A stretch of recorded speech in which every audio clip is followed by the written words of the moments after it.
വഖൽബുഹു, മക്കളുടെ കൽബ്, ഹൃദയം ത്വാഹിറൻ. കുല്ലു മൗലൂദിൻ യൂലദു അലൽ ഫിത്ര, അവരെന്തും സ്വീകരിക്കും.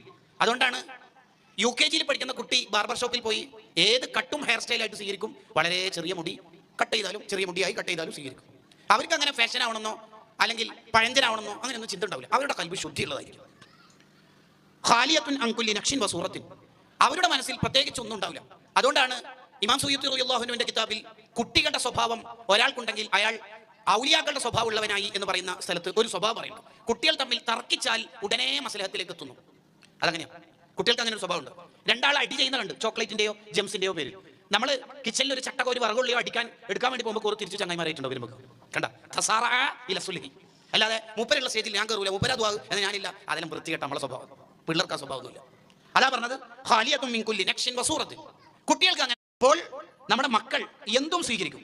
ഫൈൻ ഉബ്ബിദൽ ഖൈറ വഉല്ലിമ, ആ കുട്ടിക്ക് ഖൈർ പഠിപ്പിച്ചു കൊടുത്താൽ അവൻ ഖൈർ പഠിക്കും.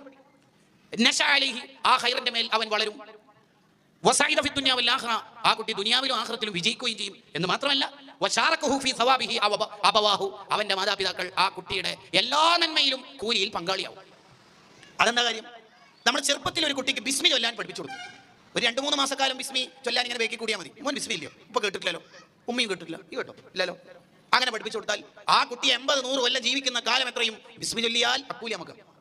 അതുപോലെ രക്ഷപ്പെടാൻ, അതുപോലെ മക്കളെ മര്യാദയ്ക്ക് വളർത്തുന്ന മാതാപിതാക്കൾക്ക് രക്ഷപ്പെടാൻ ഇനി എന്താ വേണ്ടത്?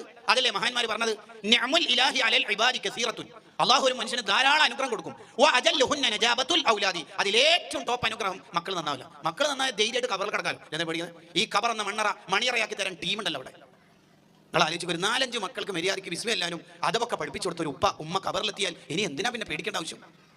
വകുല്ലു മുഅല്ലിമിൻ ലഹു, ആ കുട്ടിക്ക് ആരെല്ലാം നന്മ പഠിപ്പിച്ചു കൊടുത്തിട്ടുണ്ടോ ആ നന്മയുടെ ഒക്കെ പങ്ക് ഈ പഠിപ്പിച്ച ആളുടെ ഖബറിലേക്ക് എത്തും. ഇനി ആ കുട്ടിയെ തെറ്റാണ് പഠിപ്പിച്ചു കൊടുത്തത്, തെറ്റ് പഠിപ്പിച്ചു കൊടുത്തു, ഹറാമ് പഠിപ്പിച്ചു കൊടുത്തു, ചീത്ത വിളിക്കാൻ പഠിപ്പിച്ചു കൊടുത്തു, തർക്കിക്കാൻ പഠിപ്പിച്ചു കൊടുത്തു.